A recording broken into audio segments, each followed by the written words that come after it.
Okay, so basically a recap of numbers 1 through 6 today that you may have missed because our screen was not being very cooperative. When we're finding domain, that's the x values. So the domain would be just all of the x's, like -1, 2, and 3. And range, remember how the G kind of looks like a little letter Y? These are the Y values. When it asks for range, we're just writing a list of the Y values, which in this case is 4, 5, and 5. And we don't have to write 5 twice. We just need to name it once. Now, is this a relation? Well, we can just roughly sketch what this looks like. The point -1, 4 would be here. The point 2, 5 would be here. And the point 3, 5 would be here. Because it passes the vertical line test, meaning that I can't draw a vertical line and hit more than one point at a time, we say, yes, this is a function. Now we'll look at this picture. Again, if we pass a vertical line over the graph repeatedly, it never cuts the graph more than once. And when I say graph, I'm talking about this graph right here. That was our graph. It doesn't hit a vertical line more than once, okay? Our vertical line doesn't cross it more than once. So yes, this is a function. Now, what would be an example of something that's not a function? Well, what if I draw something that looks like this? Now, when I try to pass a vertical line, do you see right here? It hits the purple curve here, here, and here. So not a function. All right. Find f of -1. To find f of -1, we simply want to rewrite this, but we're going to take out x. Everywhere we have an x, we're going to put in parentheses. And then we're going to substitute -1 in its place. This is something that you can type on your calculator. If you type it exactly how you see it here in your calculator, you will get 7/1, which is just 7. Okay? So far, so good. When we put in a letter instead of a number, we're going to do this the same way. We're going to take out the T and put some parentheses everywhere that we had a T. And now we're going to replace it with this amount. Before it was -1, now it's A. And then we simplify if we can. Here we can't really simplify much. This would be 2a squared minus a minus 2. And that's our final answer.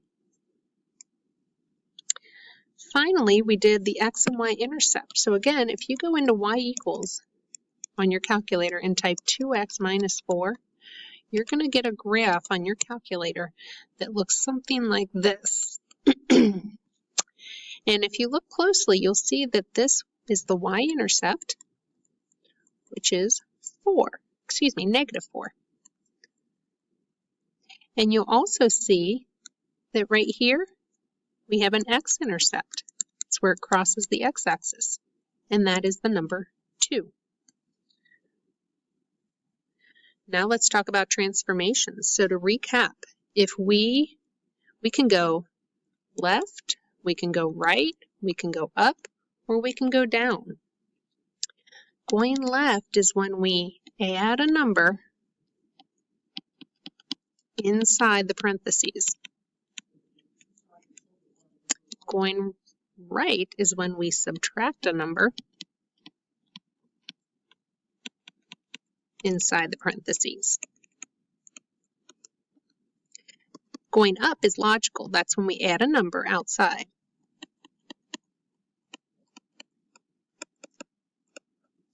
And to go down, we subtract a number outside.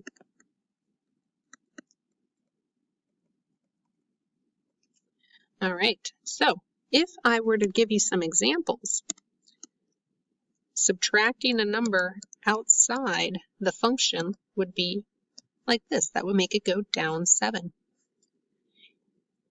Or if I add a number outside the parentheses, like +7, that would make it go up 7.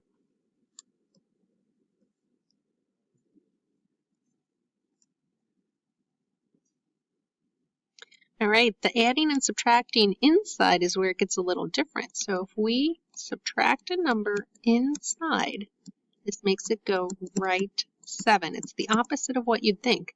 And if we add a number inside, it goes left 7. So what this one is asking us is, which way does it go? It goes right 7. All right, now I heard a request for number 7. We didn't do number 7 in class, but if it says determine the values of x between which a real 0 is located, these are the real zeros right here, these purple dots, okay?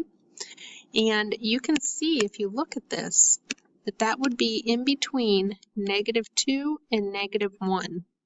That's where that happens. And over here it happens in between 2 and 3. So for our answer, we would say there is 1 between -2 and -1, and 1 between 2 and 3. So we don't know what they are. The one might be like -1.5 or -1.6, and the other one might be like 2.1 or 2.2. We don't know what they are, and it doesn't matter. It's not asking us what they are. It just wants to know what x's are they in between. And then for number 8, where is a relative minimum? Well, a relative minimum happens right there. That is the point, 0, 2. Minimum, because it's in a valley, that's what makes it a minimum. And it's relative because it's not the very most bottom point, because we have arrows that go on forever and ever over here, meaning those numbers would be even lower. The last one we did on this page was number 9, talking about the graph, and we realized that all of these were the same except for the parts written in white. And we also know that that's a relative minimum at 0, 2, so we could eliminate A, we could eliminate C because those said maximum. So we were looking just at B and D, and all I did, I took this part right here, this end behavior, and translated it.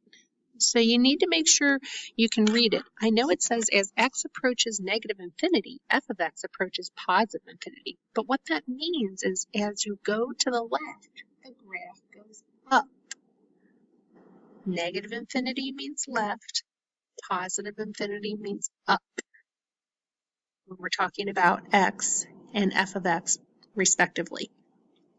So then this next part right here, as x goes to positive infinity, that means as it goes to the right, y, the graph, goes up.